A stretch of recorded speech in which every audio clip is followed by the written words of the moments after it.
I love RPGs. All kinds of RPGs, actually. Good RPGs, bad RPGs, Japanese and Western, medieval and sci-fi, action RPGs, turn-based RPGs, tactical RPGs, the new stuff, the old school stuff, the avant-garde, and the schlock. Over the years, I've come to learn that there's almost always something I can come to appreciate about almost any RPG.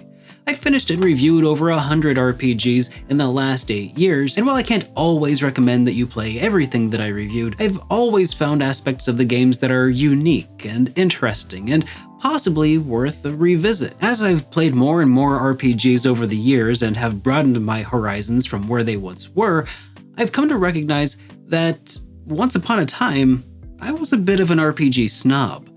Back in the day, I didn't really like Western-style RPGs. I didn't like turn-based RPGs, where battles took place in the first-person perspective.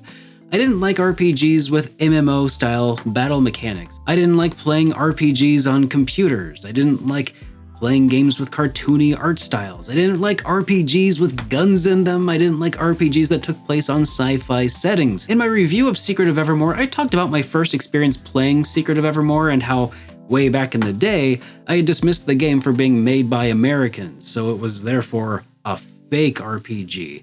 In that review, I copped to the fact that I was a bit of an elitist when it came to my RPG preferences. And having experienced RPGs from both sides of this coin, I can tell you that it is far more enjoyable to be an enthusiast than a snob.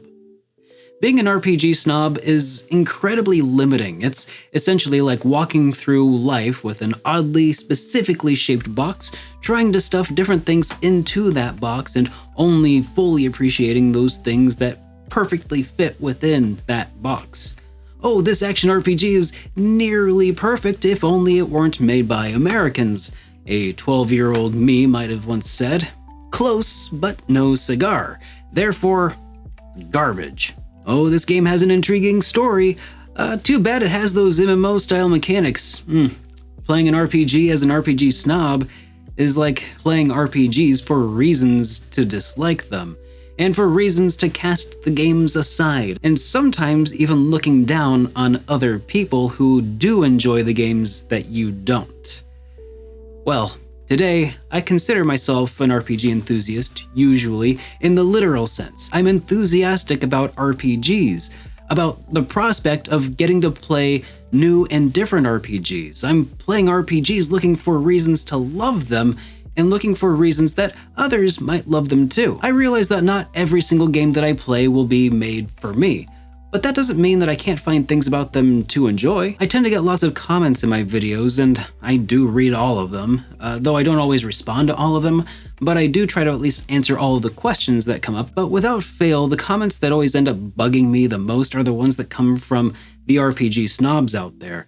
And the sad thing is, a lot of the times they don't even know that they're being snobs. They just think that they're right and are spitting facts. Snobs tend to usually state their opinions as objective facts. A recent comment that sparked the subject of today's video was getting criticism for stating that using a mod to add Japanese voiceover to a game which otherwise had none elevated my enjoyment despite not necessarily speaking fluent Japanese. According to them, I was just following a trend in order to seem cool, as if any part of what I do here could be possibly construed as being trendy or cool. Other comments that I've read over the years include people saying that certain games are bad for being made in China or Korea, or hating on other games for having certain aspects altered or containing censorship, or for having perceived political agendas. Nobody ever seems to complain when those games contain political messages and agendas that they agree with, though.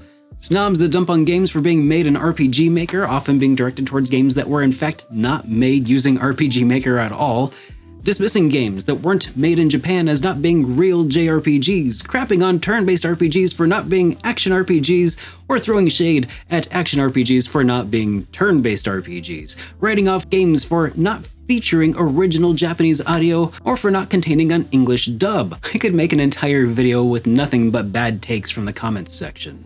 Now, don't get me wrong, everybody is entitled to have their preferences and opinions because of course you are. I have my preferences and moral objections just as much as anybody else.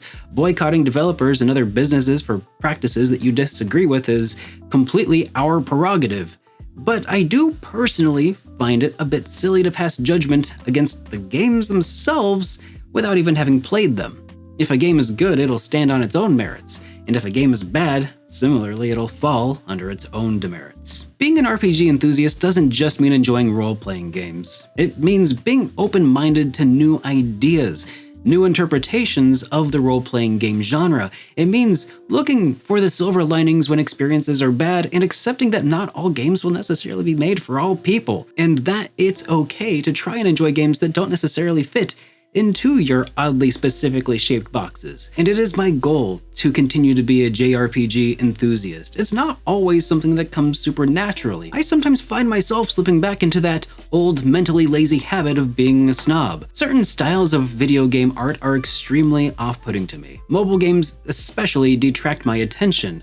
But when I do allow myself to open up to new experiences and get exposure to some new ideas with an open mind, I tend to walk away pleasantly surprised with what I found and a new appreciation for that which I had previously written off. Becoming an enthusiast rather than being a snob is actually a really liberating experience that can show you new worlds of fun and storytelling experiences that you never even knew existed before. Without stepping outside of my comfort zone, I never would have experienced the fun that was the Trails in the Sky games on PC, never would have delved into the survival horror RPGs of Sweet Home, Koudelka, and Shadow Hearts, and I never would have explored the strategy RPG genre with Shining Force or Suikoden Tactics. Opening up myself to Western-made indie RPGs, I was able to experience Shadows of Adam as well as a number of other indies. On the flip side, I've also encountered new games that just didn't jive with me as a result, such as the original 4.hack games and the card-based game Kingdom Hearts Re: Chain of Memories, but I've had more fun since branching out. And that's kind of a shift in mindset that I think a lot of us could really benefit from trying. And if you're new here, you might also benefit from subscribing because I am Super Derek. I make thoughtful and thought-provoking videos for gamers who love RPGs, and I'll see you in the next one. Have a great day, everyone.